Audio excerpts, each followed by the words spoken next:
Звукот од отчукувањето на срцето ги измеша емоциите, на тага и радост за две македонски семејства.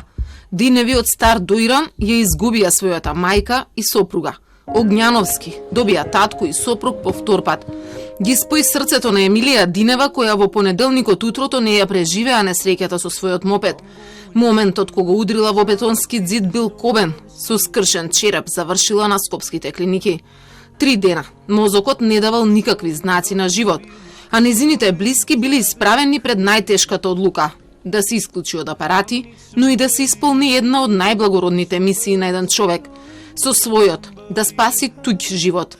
Потпишале согласност дека Динева пред смртта ќе стане прв донор на срце во земјава. На другиот крај, 54 годишниот Иван Огњановски веќе ја губел битката за својот живот. Бил прв на листата на чекање за срце, откако еднаш веќе на неколку минути неговото срце се опрело, а докторите му вградиле пумпа за поддршка. Пред 2 дена кога ни се јавија дека е најдено срце, дека има донор и дека ќе биде извршена првата операција во нашата држава на срце од донор, се случи. Дојдовме, се направи операцијата, сега чекам информации, понатамошни како ќе се одвива целиот процес, го будат пополека.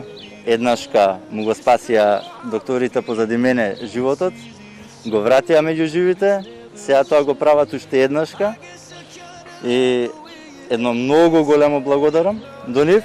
Емилија не спаси еден, туку 3 животи.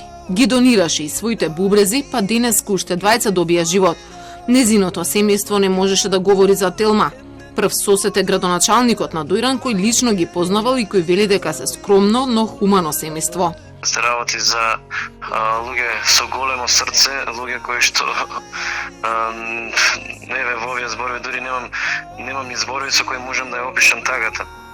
Се работи навистина за моја сограѓанка и моја соседка и тажен сум, но воедно и горд што постојат луѓе со голема човечност и несебичност, кои во најтешките моменти се одлучуваат на ваквите чекори. Разговарајќи вчера со нивното семејство, бидејќи веќе се наоѓаат во Доиран, заклучив дека заеднички сите членови на семејството ја донеле одлуката и уште во истите моменти им реков дека се работи навистина за вистински чекор кој што треба да го следиме сите ние. Диневи и Огњановски не се познаваат. Иван се опоравува од операцијата, но неговиот син ветува дека ќе се запознае со семејството, кое му дари нова шанса. Да изразиме сочувство и да знае дека срцето на нивната ќерка, мајка, најблиска сестра, незиното срце се уште чука. Животните приказни како оваа што двете семејства ја живеат денеска, веќе е опеана во песните на големите музички имиња. Но ова за нив не е песна. Ова е реалност во која не само срцето, туку и идејата ги поврзува, дека секој мора да биде потенцијален донор.